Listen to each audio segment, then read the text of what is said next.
Hello, my name is Spencer Goad, and I'm going to do a little demonstration of how I tune my drums. So, first thing I want to talk about is there's a couple of different kinds of drums. So, you generally have 3-inch drums, 5 or 5.5-inch drums.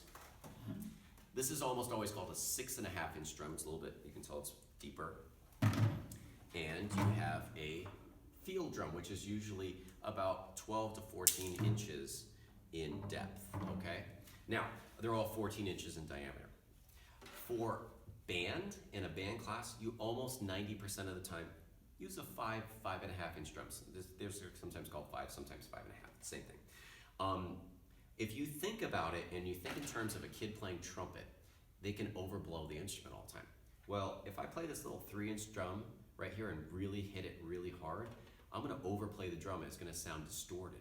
And so the vast majority of all the stuff I need, this guy can play a little softer than this 6.5-inch drum right here.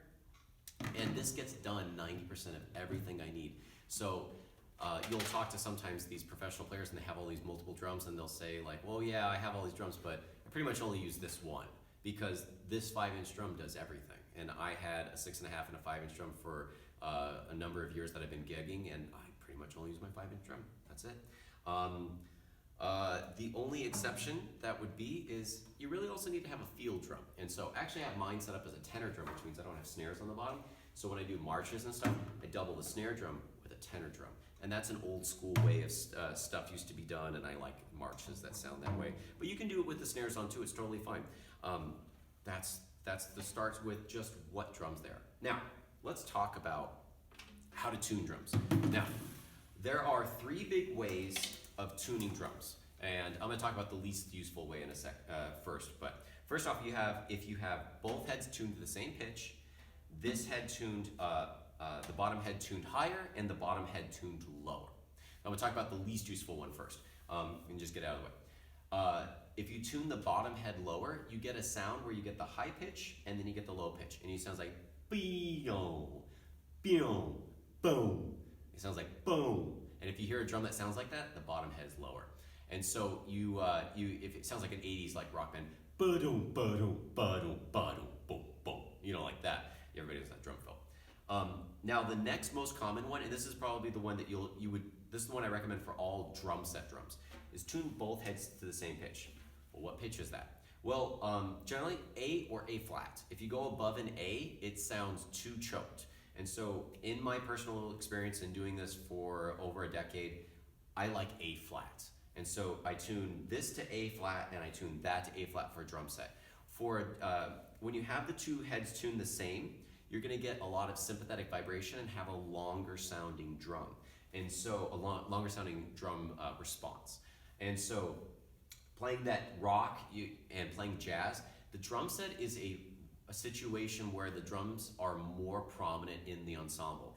A lot of times you'll hear people say with concert band, like percussion should be felt, not heard. And I actually kind of agree with that even as a percussionist. They need to be, and I always do this, I show like the drums need to be supporting, not surpassing.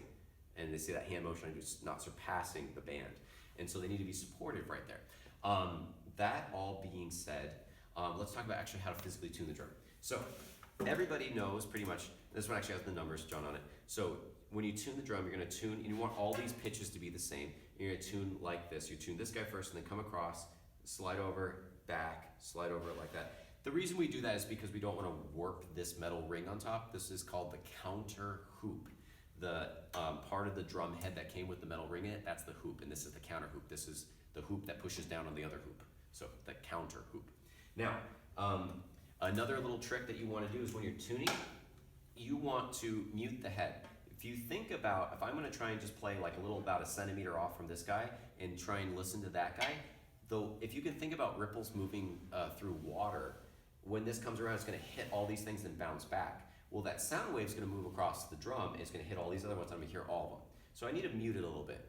And you can just use your finger, and that's fine, and go around and do it like that. And I would pick one, and then start matching them all to that one. I'd listen to them all, find one I like, say, I'm aiming for that one. And choose one that's some of them are low and some of them high. And as you tweak this one, it's gonna pull out. Everything, they all affect each other. So if I'm tuning this one, it's gonna affect this one and that one and this one and that one. And so you wanna find one where you can kind of meet them in the middle. And then once they're all in agreement, we sometimes call that clearing a head.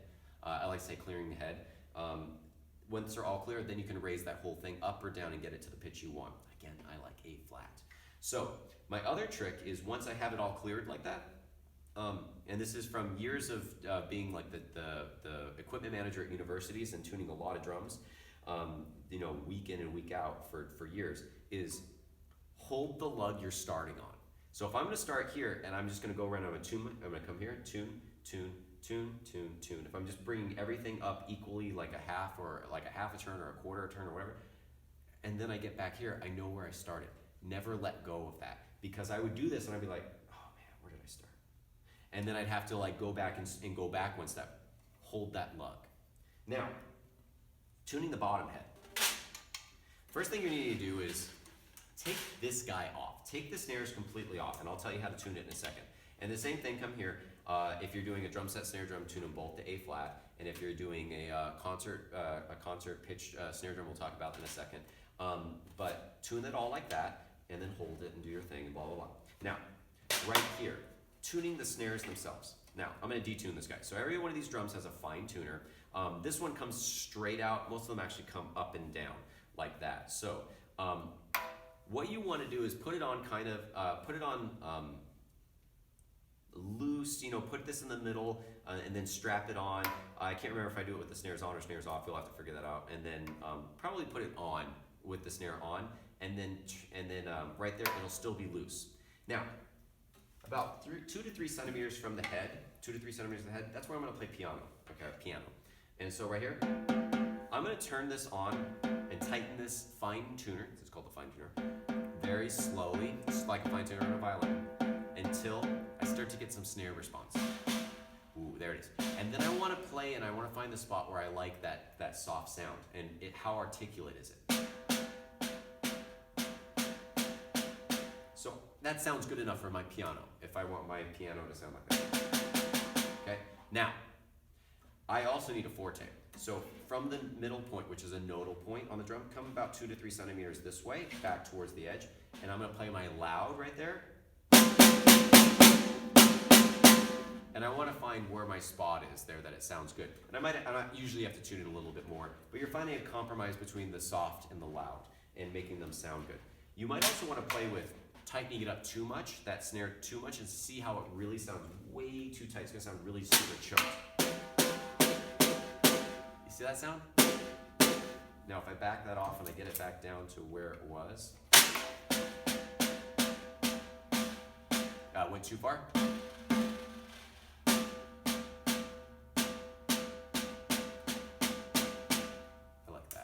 So you want to go back and find it and explore. Try going too far, try going too loose, and figure out what that is. So that's that whole idea right there. Now, the last one. I talked about tuning the drums with the top head and the bottom head being lower, and you get that doo-whoa sound. And then I talked about same heads, and so pretty much that sound like doo-whoa with the low head. Pretty much only would ever do that on toms and really, really rack toms if you want that boom, boom, boom, like 80s sound. For most of the toms, you're actually going to tune them with the heads being the same pitch, or if they have two heads. Same thing with the floor tom, okay? Talk about the bass drum in a second. Now, orchestral snare drum. This is what you guys use most of the time. For an orchestral snare drum, you want an articulate drum, right? So you don't want it to ring so long. So what you want to do is tune the bottom head higher. Now, I always kind of knew this, and then I heard this, a friend of mine, or actually a teacher of mine told me about a friend of his who was a New York studio musician, and then I talked about it with some LA studio musicians, and they do this, and they do similar things, but the exact interval, a fourth or a fifth higher. So if this guy is in A flat, I want a fourth higher, which would be D flat, or a fifth higher, which would be E flat. Now, over my years of doing it, I have decided that I like A flat, and I like D flat, a fourth higher, because the fifth gets to be sometimes too choked. It's a little too high. And so I tune for my orchestral snare drum A flat and D flat higher, a fourth higher up here. And then put that all the way I like it, and it's great, all right? Now, how do you tune these guys, and what pitch do you tune them to? Well, it depends. If I don't have this tom, I really want like a fourth or a fifth relationship. I want like a do-sol kind of relationship right here. And for me, playing jazz drum set gigs for a number of years, I really loved it when these were like a major second apart. Do, te, te, do. You know, like, I don't know, I maybe didn't sing that right. But I like that kind of relationship really close right there, and then this big wide relationship. But if I have all of these drums, maybe I want to think about it like a set of drums, a drum set. A set of drums, orchestrate it in a sense of like low is like my bass, my tenor, like my baritone, my tenor, my alto, and my soprano. Maybe make it like a chord and get them about a third apart. Play with it. Get the ones the way you like it, and it'll sound different for different situations.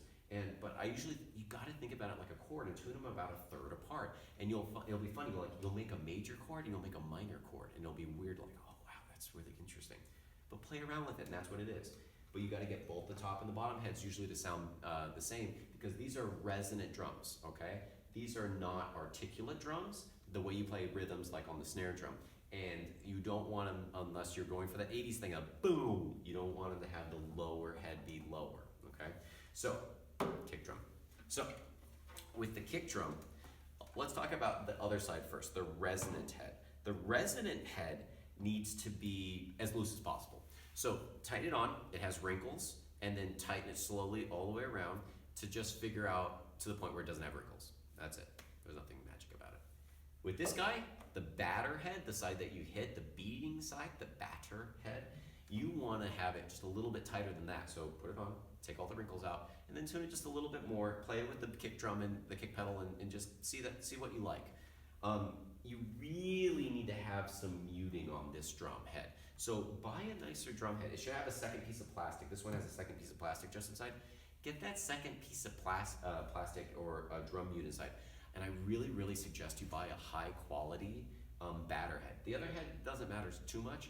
This head matters a lot. Buy Aquarian drum heads. They're more expensive. It's gonna cost you like 50, 60 bucks to get a good head, but they're really good and you don't replace them very often. You wanna try that. I would really suggest that. And that's about it. That's all I can really think about to talk about on tuning the drums. All right, have a great day.